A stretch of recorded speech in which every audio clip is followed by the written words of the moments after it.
So for this week's assembly, I was thinking I would make a risotto. The thing I love about risotto is that you can pretty much use whatever vegetables and so on that you have in the fridge. I'm going to be making a sort of mushroom risotto, but if you have other vegetables that you want to put into it, absolutely you can. The key though is to make sure you spend plenty of time when the rice is cooking, sort of keeping it moving and making sure that it doesn't stick, as I'll show you as we go through this today. So, nice sharp knife, and then you want to slice the mushrooms. When you are chopping with a knife, make sure you bend your fingers sort of backwards and try and keep your thumb out of the way. So as the knife sort of passes by your fingers, if you do slip, it's only just going to sort of bend around with your fingers.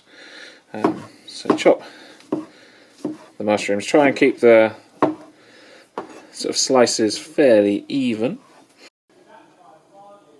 And I'm also going to chop up some carrots to put in for a little bit of colour. And again, if you want a little bit of colour in it, you could use pretty much anything. Peas are quite good. So I've also got a leek, which I'm just going to sort of roughly chop into smaller chunks. And when you've got all your vegetables in, you just want to sort of lightly steam them and fry them off in a pan with just a tiny bit of either butter or olive oil. So then once the butter is melted, it is time to add the risotto rice. I'm going to add about 500 grams of risotto rice, which is probably enough to feed sort of 5 or 6 people.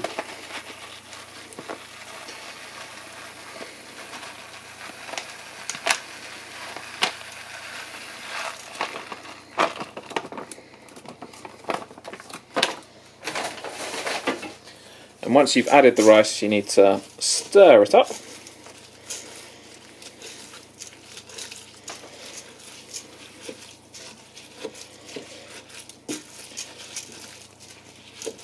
And then you just want to keep the rice moving in the pan, just in the butter initially, until you start to see the edges of the rice go a bit see-through. So unfortunately the video of me then stirring in the stock to the rice seems to have not worked properly. But essentially what you do is you need to add a kind of ladle full of stock to the rice, stir it in, and then as that gradually soaks up, then you add another ladle full and so on until you've added, roughly speaking, about 1 litre of stock for that amount of rice.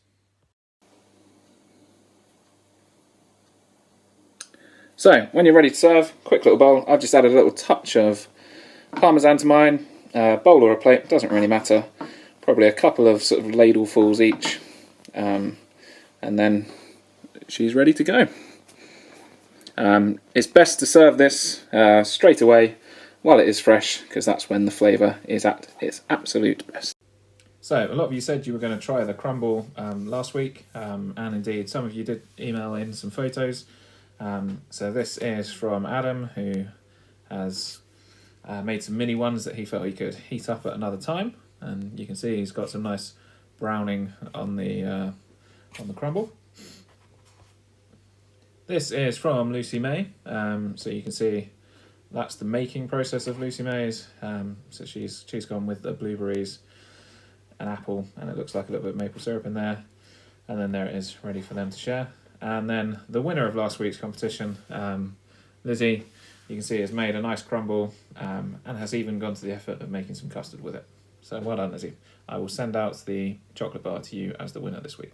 I hope you liked that recipe. As with last week, if you want to make your own version, do send me a picture, and I will send out a chocolate bar to the one I think is the best.